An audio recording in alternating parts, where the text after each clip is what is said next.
Morning all of you.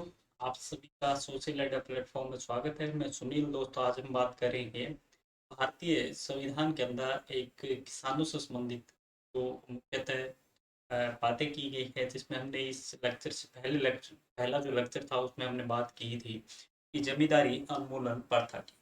आज जो ये लेक्चर है इसमें हम बात करेंगे भारतीय संविधान के अंदर किसानों से संबंधित जो बातें की गई है उसमें काश्तकारी सुधार अधिनियम की। काश्तकारी सुधार अधिनियम।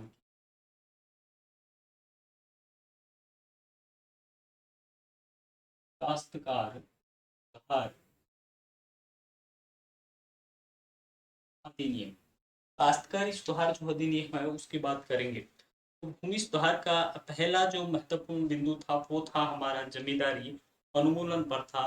और दूसरा जो हमारा जो महत्वपूर्ण पार्ट है वो है काश्तकारी सुधार अधिनियम। दोस्तों, था क्या कि भारत के अंदर हमने देखा कि जमींदारी उन्मूलन जो प्रथा थी या जमींदारी उन्मूलन जो कानून था उसको लागू होने के बाद में धीरे धीरे एक अधिनियम दूसरा लाया गया जिसका नाम था काश्तकारी अधिनियम।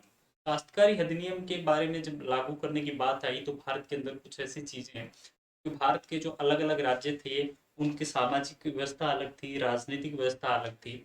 तो इसलिए भारत के अंदर काश्तकारी जो अधिनियम था उसको लागू करना इतना सरल काम नहीं था कि क्योंकि भारत के अंदर अलग अलग जो राजनीतिक व्यवस्था थी। पंजाब की अलग राजनीतिक व्यवस्था थी, गुजरात की अलग थी, आसाम की अलग थी, केरला की अलग थी। इसी प्रकार से वहाँ पे सामाजिक और आर्थिक जो संरचनाएं थी वो अलग अलग थी। तो इसलिए एक कॉमन सा स्ट्रक्चर जो है वो क्रिएट करना हमारे लिए या संविधान निर्माताओं के लिए या जो भूमि काश्तकारी सुधार जो अधिनियम जो लागू करना चाह रहे थे उन व्यक्तियों के लिए एक कॉमन सा स्ट्रक्चर जो है वो प्री डिफाइन होना आवश्यक हो गया। इस कॉमन से स्ट्रक्चर के अंदर उन्होंने तीन जो चीजें हैं वो शामिल की। पहली चीज उन्होंने ये की कि ऐसे काश्तकार जो विशेषतः किसी भी जमीन पे आपके 6 वर्ष से खेती कर रहे हैं उनको क्या किया जाए, काश्तकारी अधिनियम के अंदर लाया जाए।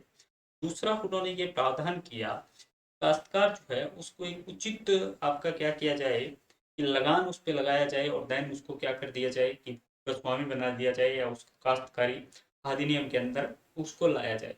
तीसरा जो उन्होंने किया वो किया कि उनके द्वारा जो जोती जा रही जो जमीन है उनका अधिकार उनको मिलना चाहिए। तो तीन चीजें, पहली पहली चीज जो उन्होंने डिफाइन की कि जो 6 वर्ष से अधिक समय से किसी भूमि पे अपनी खेती कर रहे हैं तो उनको काश्तकारी अधिनियम के अंदर अंतर्गत लाया जाए। सेकंड जो उन्होंने कहा कि आपकी काश्तकारी अधिनियम जो है उसमें एक उचित लगान के साथ उनको शामिल किया जाए।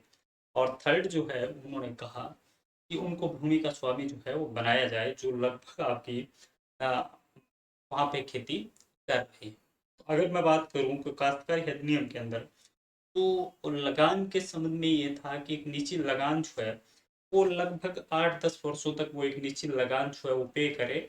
और जैसे ही वो लगान अगर पे करते हैं तो उनको एक तरह से काश्तकार जो है उस जमीन का मान लिया जाएगा या काश्तकारी अधिनियम के अंदर उनको शामिल कर लिया जाएगा। अगर उदाहरणतः बात करें तो आंध्र प्रदेश में जैसे 8 वर्षों का लगान जो था वो बाजार भाव के हिसाब से देखें कि बाजार भाव के अंदर मान लो 100 रुपये उसकी कीमत, उस जमीन की कीमत जो है वो बाजार भाव के हिसाब से आपकी 100 रुपये है। तो अब 8 से 10 वर्षों का जो आंध्र प्रदेश के अंदर लगान था वो इस जमीन का कितना परसेंट था, 40% के आसपास था। तो अगर वो 8 से 10 साल उसको पे करता है और देन उसका जो आता है उसकी लागत जो आएगी वो कितने आएगी, 40% के आसपास आएगी। इन्हीं तमाम संशोधनों के बाद में राज्य जो विधान विधायिका जो थी उनको राज्य विधायिका को ये एक प्रकार से क्या किया गया कि काश्तकारी अधिनियम जो है उसमें इस प्रकार की तमाम जो चीज़ें हैं या तमाम जो उनको एक प्रकार से अधिकार जो है वो प्रोवाइड किए गए। और काश्तकारी जो अधिनियम है उसका मुख्य उद्देश्य ये था कि छोटे और बड़े जो किसान हैं उन सभी के बीच में एक जो डिफरेंस है आपका सोशल जो डिफरेंस है, सामाजिक स्तर का जो डिफरेंस है उस डिफरेंस को कम किया जाए। और छोटे और मध्यम जो किसान है उनको भी एक तरीके से जो उनकी भूमि का जो मालिक है वो घोषित किया जाए। और बड़े जो भूस्वामी थे उन भूस्वामियों को क्या है कि एक निश्चित सीमा तक ही भूमि का मालिकाना हक जो है वो दिया जाए। जैसे हम बाद में जाके हदबंदी में बात करेंगे तो हदबंदी में ये कहा गया है मोस्टली कि 25 एकड़ तक की जो जमीन है वो उस हद तक ही एक व्यक्ति जो है अधिकतम उसका अधिग्रहण कर सकता है। तो ये तमाम जो बातें है ये आपकी इसमें काश्तकारी अधिनियम में कही गई। काश्तकारी अधिनियम में ये कहा गया, एक जो परिवार है उसकी पारिवारिक भूमि जो है उसकी 3 गुना हो सकती है।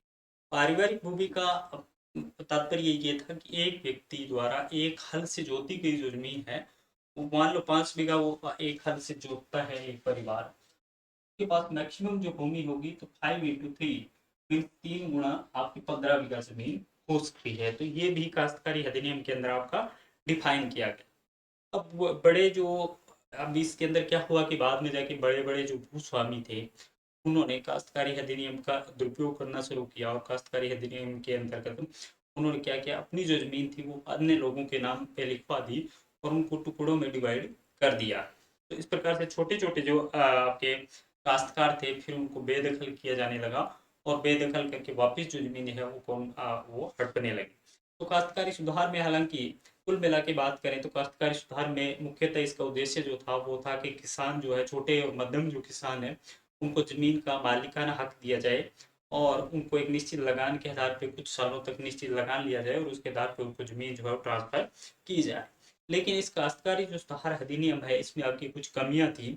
और कमियां क्या थी कि पहले तो काश्तकारों को सुरक्षा प्रदान करने की हमने बात की थी काश्तकारी अधिनियम में, लेकिन काश्तकारी अधिनियम जो था उसमें मौखिक होने के कारण ज्यादा उसको फायदा जो है वो नहीं मिल पाया। सेकंड जो था कि भू दर जो है या कर जो है और उसको उचित स्तर पे लाना। तो ये भी आपका क्या हुआ कि जैसे हमने देखा कि एक निश्चित लगान लगा के उनको मालिकाना हक दिया जाए, तो ये भी आपका सही तरीके से लागू नहीं हुआ।